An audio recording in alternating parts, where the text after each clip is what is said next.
Roberto Antonas. Bertoncello, proprio da questi teleschermi, oramai ex sindaco di Portogruaro, ha accusato il centrodestra di scappare non appena gli 11 consiglieri si sono dimessi. Oggi gli risponde, sempre tramite la nostra rete televisiva, Angelo Tabaro, candidato del centrodestra e oramai anche lui ex consigliere comunale del PDL a Portogruaro. Collegamento audio e video, in questo caso, con la nostra redazione del Veneto e con Rosario Padovano. Grazie, prendiamo la linea dalla Veneto, abbiamo invitato Angelo Tabaro, ex consigliere comunale, perché sì, a questo punto dobbiamo definirla così, e lei avrà sentito sicuramente le dichiarazioni fatte da Bertoncello, l'ex sindaco di Portogruaro, ai nostri microfoni in anteprima. Ha detto che siete scappati, Tabaro. Bah, ma ci vuole anche coraggio. Io a volte rimango stupito dalla sfrontatezza e dalla proprio faccia tosta con cui Bertoncello fa delle dichiarazioni.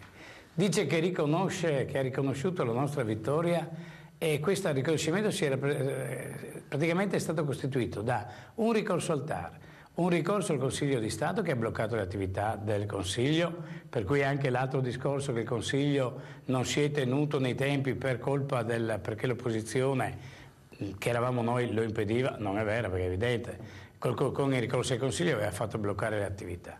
E poi anche ha fatto la sua giunta, e questa sua giunta l'aveva già dichiarata nel primo documento che ha presentato a me il 4 di luglio. Per cui io rimango veramente, direi che la politica è fatta di bugie, sotterfugi, di tutta questa operazione anche giornalistica per cui la destra è spaccata, distrutta, tutti contro tutti. Io credo che i risultati del Consiglio Comunale dell'altra sera, in cui 11 consiglieri della maggioranza politica che fanno riferimento al centrodestra hanno tenuto un comportamento lineare, politicamente lineare, hanno presentato tutti 11 le dimissioni senza nessuna difficoltà, senza nessun problema. Hanno votato tutti 11 il presidente del Consiglio Comunale, Piero Lambuschi. Hanno votato le commissioni consigliari come le commissioni elettorali senza porsi problemi.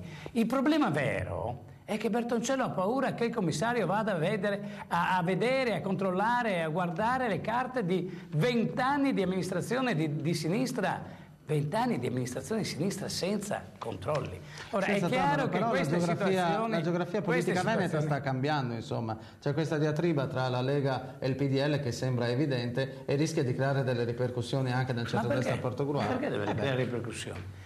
La Lega vuole la presidenza del Veneto. Ma questa è una cosa che riguarda la regione. Noi in comune a Portogruaro abbiamo dimostrato che Lega, PDL e la lista civica che faceva riferimento al mio nome erano compatti, possono coesistere. Adesso vedremo, perché io ho dato la mia disponibilità ad essere candidato, ma non è che io voglia essere a tutti i costi candidato.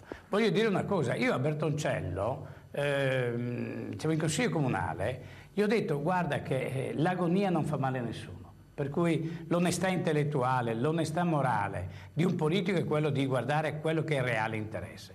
A questo ho aggiunto anche un'altra cosa: l'ho invitato a dimettersi e anch'io mi dimetto. Ho detto: anch'io non mi ripresento, lasciamo veramente spazio ai giovani. Ecco, questa novità, questo coraggio della novità, lui lo dichiara, ma non ha il coraggio di farlo. Ringraziamo Angelo Tabaro, grazie per l'attenzione. La linea può tornare alla redazione centrale, grazie. Arrivederci. Arrivederci lei, Tabaro.